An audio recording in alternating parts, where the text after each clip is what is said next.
This is Ethan Pinch, and today on Christmas, I'm talking with Dan Schneider, artist, author, poet, playwright, erstwhile critic, I suppose, founder of the non-commercial arts website Cosmoetica, for which he regularly interviews a variety of different artists, performers, scientists, scholars, etc. You could easily call him the hardest working writer alive. Certainly, many others suffer in comparison, and this year's no exception.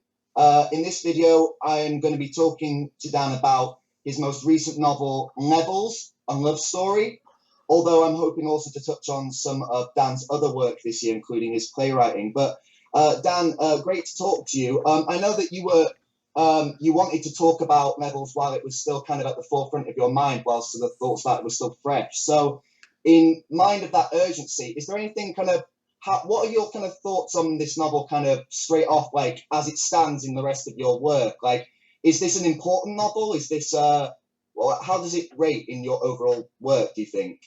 Well, thanks for interviewing me, because I asked you to after we interviewed about a year and a half ago.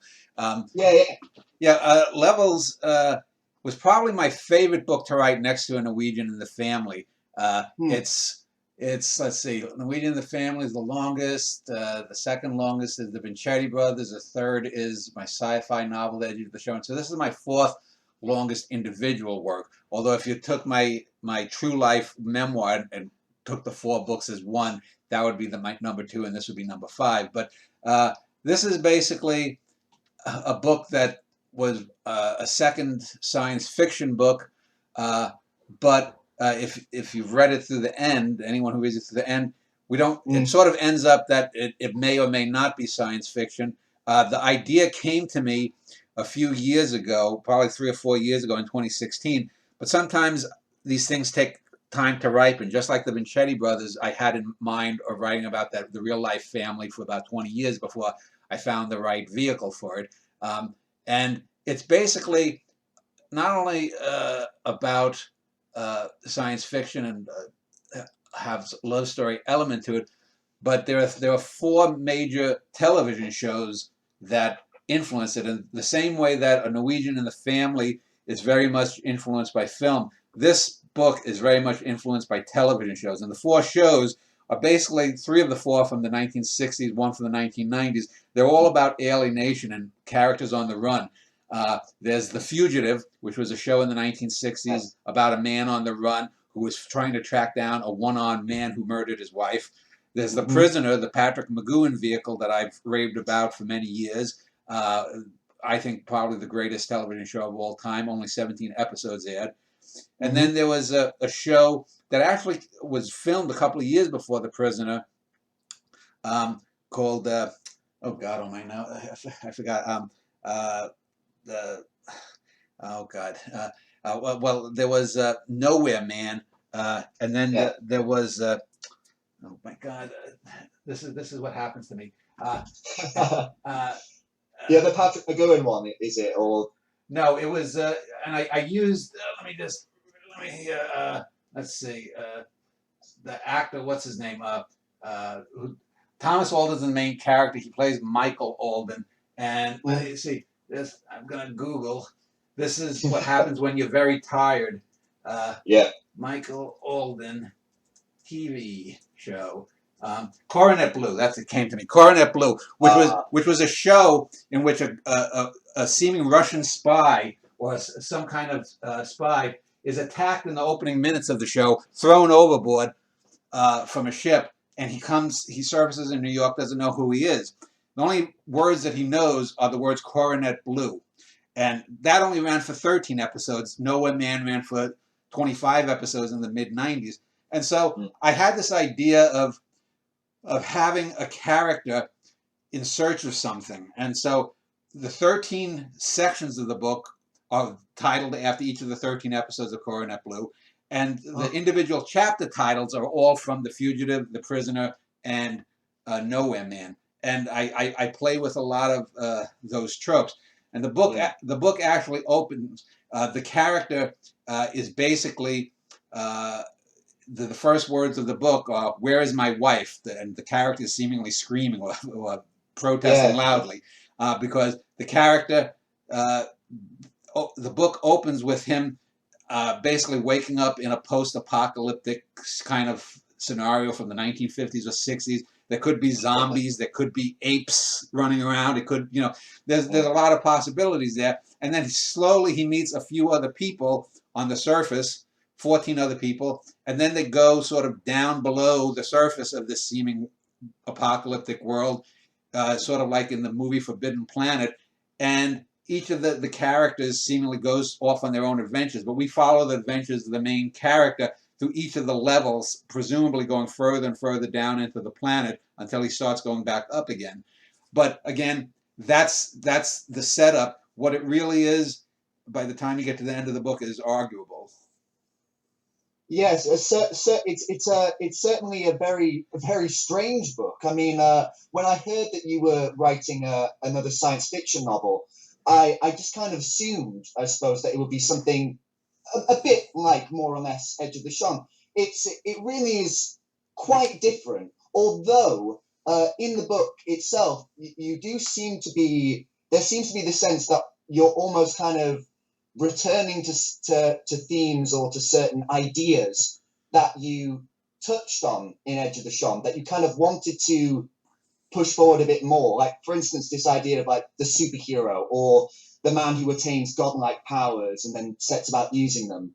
Well, that's the main congress with that, is that both characters, towards the ends of the book, seemingly get godlike powers. In this book, the character loses his powers, or maybe he never really has them. It all depends. But the basic setup is, you know, it's called a love story, and throughout the book, there's the return where as he goes through each levels, he encounters these female holograms that are the guides, and that's actually from a TV show in the early 70s called The Star Lost, which starred Keir Delay from 2001. It was called The Star Lost, and it was this big ark ship after the Earth has been destroyed. This giant ship had these biodomes, like 50 or 100 of them, and the Keir Delay character and a couple of other characters who were from sort of the Amish dome go to the different domes. Some of them are domes where it's like the Roman Empire. Some of them are domes where it's more futuristic or whatnot. And I thought, and there's this one computer figure, this old man who comes and says, "May I assist you?" He's sort of the computer voice.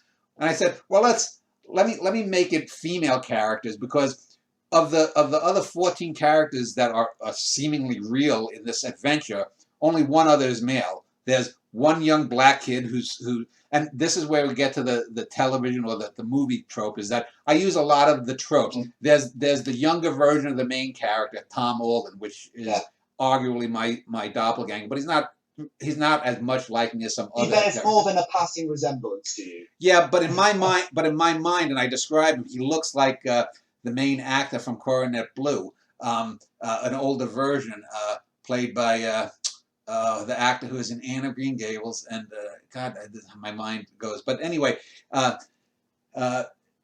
so and then there are two young girls, a little black toddler and a Japanese toddler, Setsuko, who are the throwaway children.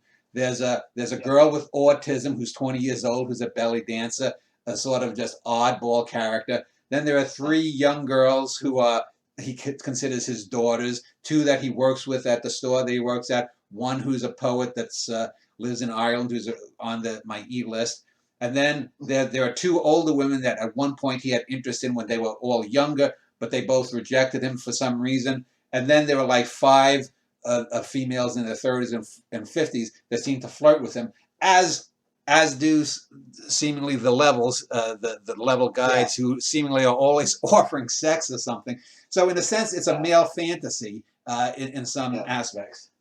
But in a way, that in itself is like a big trope from mid-century sort of sci-fi, isn't it? Kind of, the whole like Zardoz, Barbie murders, the Last Man on Earth, that kind of thing. Well, yeah, and also characters like Emma Peel from the Avengers, and also from the early Doctor Who. There was always a beautiful female companion. So there was always the sexual temptation there. Frank Converse is the name of the actor. A very good actor who never got as big as he should have been. He was the actor who played in Coronet Blue. So. Also, another big theme from kind of mid-century sci-fi, sort of the sexuality of robots, I suppose. All these sort of hologram women who are like sirens for Tom Holden. Yeah, and in the beginning, there seemed to be a handful of episodes that we see something that's in common with all of these shows that I mentioned, is that the hero seemingly gets into trouble. He sees a murder. He becomes a suspect. He runs away.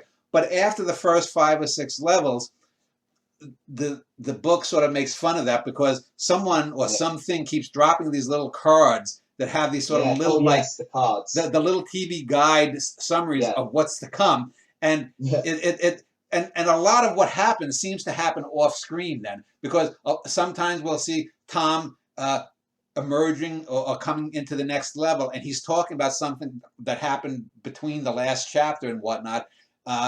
Because it's not really important. Because we know what he's going to go through. We know he's going to, like number 6 in The Prisoner, he's going to lose in some of these episodes. He's going to win in some of these episodes. His hatred for the holograms and for the masters of the holograms, who we never see, the creators or the masters. They're called several different things. It's an assumption on his part. And then we have these little scenes that happen. Each of the characters gets a few scenes. The 5 main females that are seemingly real, not the holograms.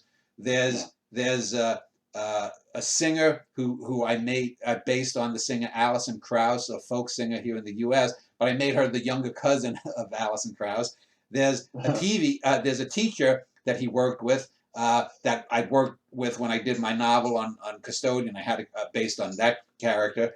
There's 2 soap opera actresses that have been on the soap opera that I watch here in the U.S. And then there's this science TV show host who's this beautiful young woman who's called in the book the Science Gal. And so he has these assorted kind of fantasies, and then there are other odd little things that happen. And he's always he has a few fantasies about them here and there. And then the only other character that seems to recur, appears 2 or 3 times, is this hologram who's a nun, which is based upon a Fugitive episode, and she seemingly is leading a revolt of the holograms against the master, although most of that happens off screen, and he only hears about it in certain episodes. Yeah.